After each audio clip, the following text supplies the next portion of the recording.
Well, it's been a while since I've been on the program, but joining us now is Corey Lewandowski, senior advisor to the Trump campaign and co-author with Dave Bossie of the new book, Trump, America First, The President Succeeds Against All Odds. And Corey, now that President Trump has named Amy Coney Barrett, you were there at the White House ceremony yesterday, how do you see the media treating her?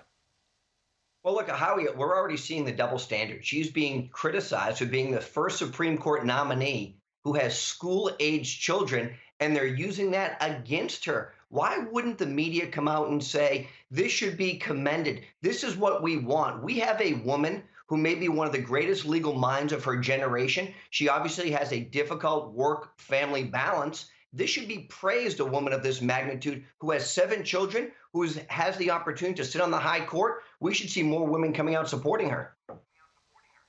Yeah, absolutely nobody is disputing her legal brain power, including some Democrats who know her or clerk with her or work with her. But look, the Republicans have the votes. Judge Barrett is going to be confirmed. Will you acknowledge that this is basically raw politics pushed by Mitch McConnell in the Senate, who wouldn't give Merrick Garland a vote with 9 months to go and is going to push through this nomination probably with about 2 weeks before the election? You know, Howie, I'll tell you, Mitch McConnell they had an old book called The Master of the Senate. It used to be said about LBJ. LBJ doesn't hold the candle to Mitch McConnell. Mitch McConnell, when you and I were reading ABCs and Dr. Seuss, he was reading the Senate Arcane Rules, and he is a master of the way to get things done. Look, it is not unprecedented to move a nominee through this quickly. We saw it with Justice John Paul Stevens. We saw it with Ruth Bader Ginsburg. And I believe it's the obligation of United States senators to work right up until Election Day and not take a pass on tough votes.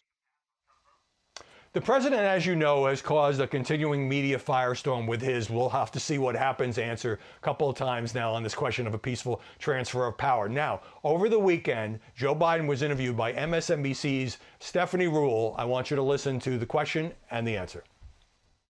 Does that not put our democracy at risk, given the power he has and the position he's taking? I don't think he's going to get the FBI to follow him, get anybody else to enforce something that's not real. The last thing we need is, the equivalent of a coup. I mean, this is not who we are. What do you make of the MSNBC question? Isn't that putting our democracy at risk? And what do you make of Biden's answer invoking the prospect of a coup? Well, it's amazing that Joe Biden talks about a coup because it's exactly what his administration with Obama tried to do to this president.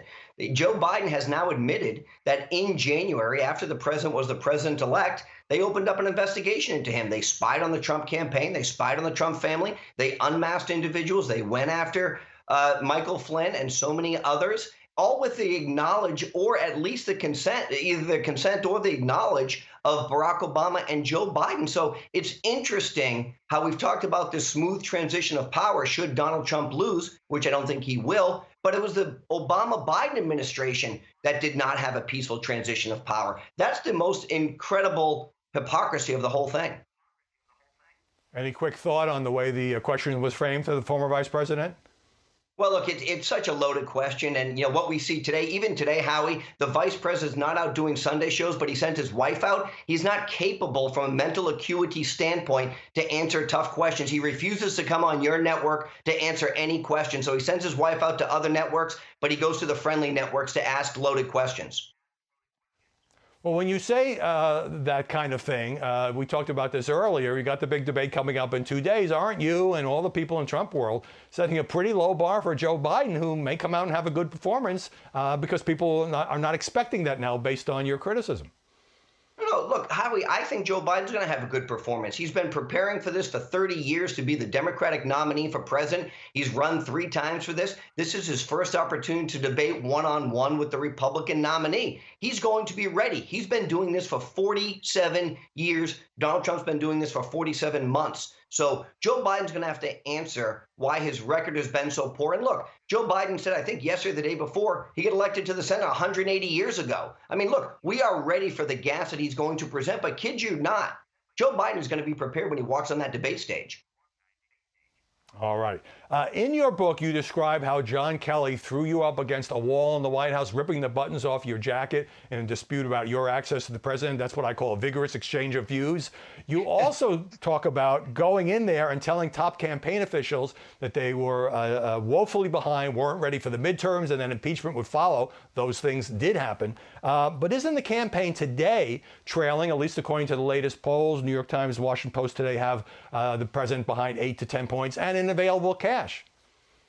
Well, Howie, it's so interesting because John Kelly, in my opinion, decided to serve himself and not the American people. He thought he was the elected president of the United States and refused to do the things that the president asked. And, it wasn't a sad day for me when John Kelly left the White House.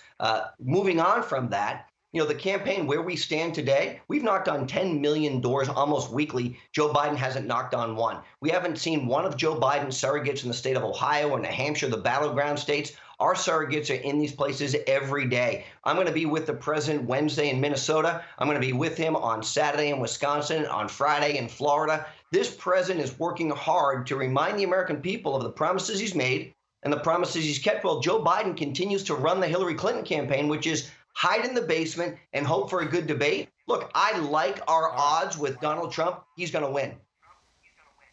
Well, you obviously managed a successful campaign in 2016. I got like one sentence.